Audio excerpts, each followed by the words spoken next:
Good morning, good afternoon, and good evening, everybody. Thank you for tuning in to another Supatease video. And I don't know about you, but for myself, whenever I'm looking to have a good time in World of Warcraft, my number one go-to is some Discipline Priest Arena. I don't know what it is about this specialization, but since I've picked it up in about Legion era of time, it's a specialization that focuses on dealing damage and healing through that damage. It brings high intensity, good team utility, a plethora of cooldowns to flip through. A major drawback being your mana as a significant resource. You're likely going to run out of mana faster than every other healer, but there's something about that clock, being on such a limited clock, that adds to the intensity of the gameplay.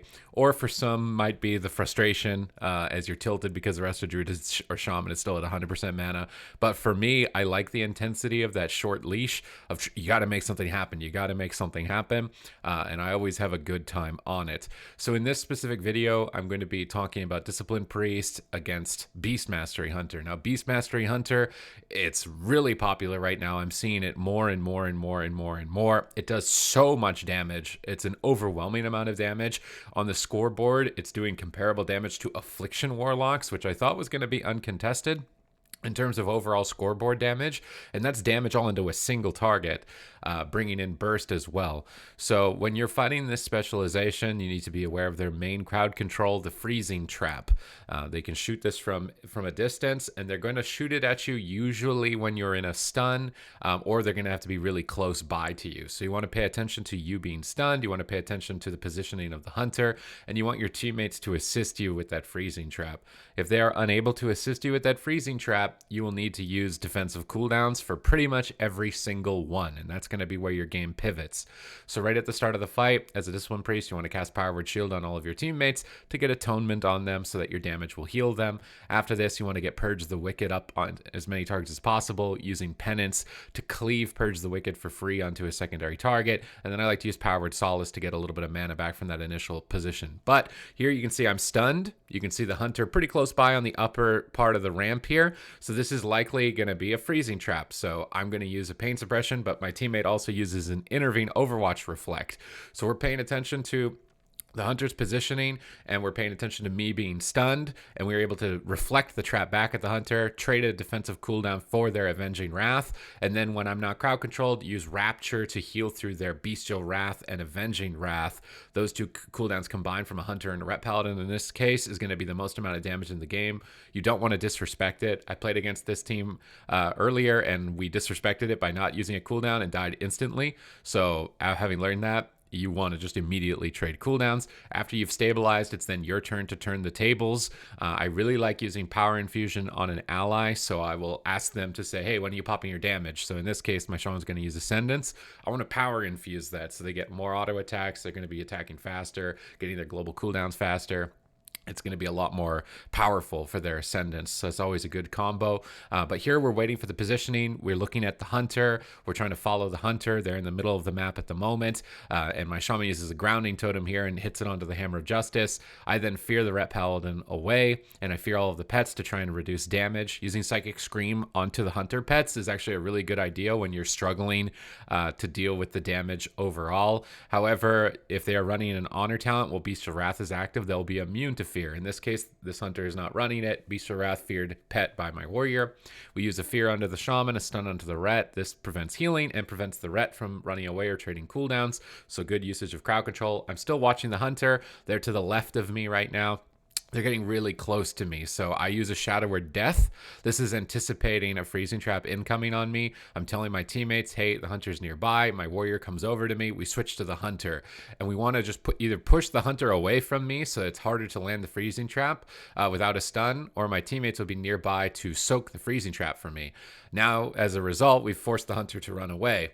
Now, this shaman in particular is running an Earth Elemental legendary that makes Earthquake on the Earth Ellie. So you can use AoE to break Freezing Trap. So I tell my teammates, hey, bring the Earth Ellie near me, or I need to move closer to this Earth Elemental. You can see it glowing red with all of the AoE on the ground, so I'm stunned. This is likely meaning that a freezing trap is coming. The hunter jumps on me, but because I told my teammate to bring the earth elemental to me, we break the freezing trap with the earth elemental. We also used a war banner. So my entire team is paying attention to the hunter's positioning. When the hunter gets close to me, You beat the crap out of the hunter. You either kill the hunter or force the hunter to run away, and try and use grounding totem, spell reflex, or just your body general AoE to break the freezing trap. And if you're able to do that, you're going to be a lot more stable in the engagement. If you don't do that, you're going to lose very rapidly. So it's very important. Now, I'm feeling pretty confident. The hunter is really far away from me. The earth elemental is actually hitting me, which means it'll break a freezing trap. So there's not a lot of stress, although it means I might get earthquake stunned like this annoyingly, but not as devastating as a freezing trap would have otherwise been.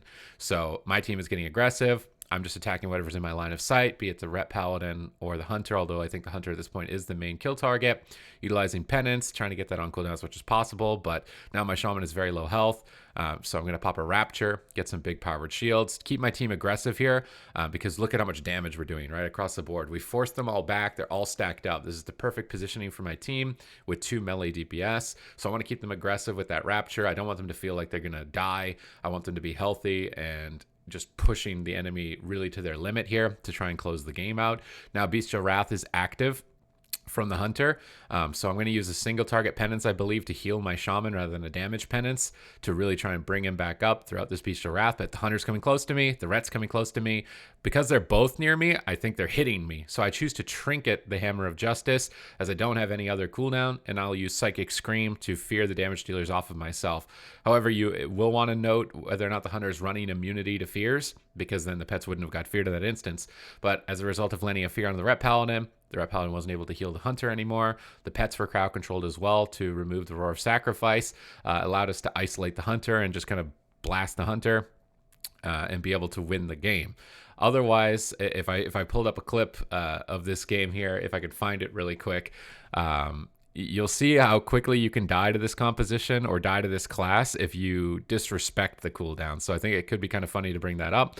But in this instance, we played a really good game in terms of disrupting the freezing traps. Now, an example of a bad game, because I don't really do this very often. Usually we play one clip. So here, I've got it right here. We'll jump in. If you want to follow me live on twitch.tv/Supatease, you can watch all my games. I'm playing a lot of Boomkin, Discipline Priest, a little bit of Shadow Priest at the moment. I want to push out into Restoration Druid as long as I can get my Torghast going, but and diversify into even more classes, because that's what I loved about Legion in particular, was just playing all the classes with the template system. It's a little bit of a grind now. Maybe that's saying it lightly.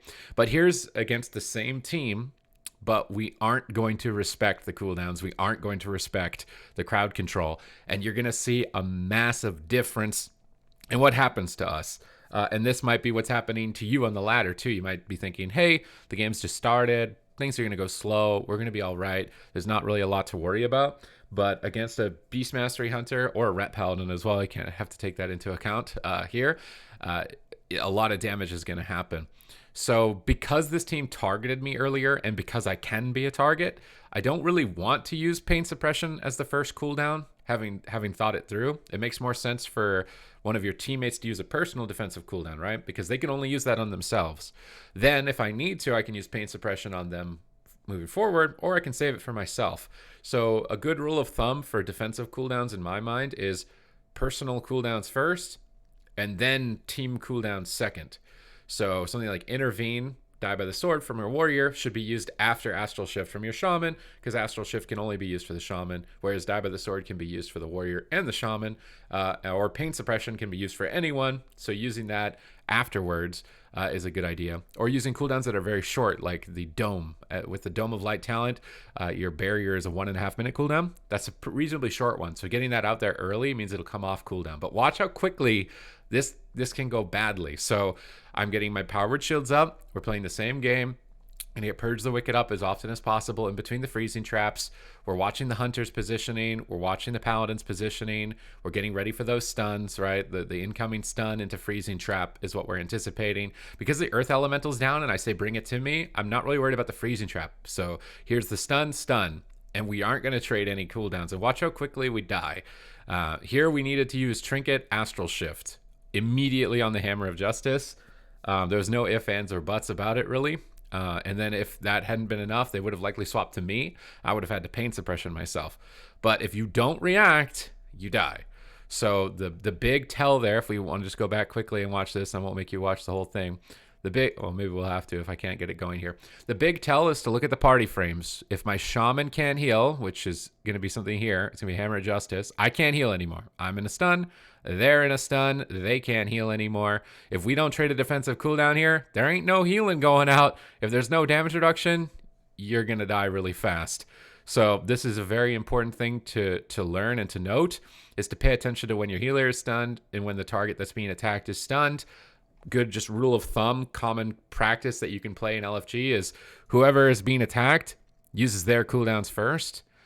This is not always the case. I feel like it's probably 90% of the time that this is a good strategy, but use your personal defensive cooldown first. Then the next time that happens, you can use a healer cooldown or one of your partner's cooldowns, some crowd control, but you cannot let the cooldowns just run free. You cannot let it run rampant.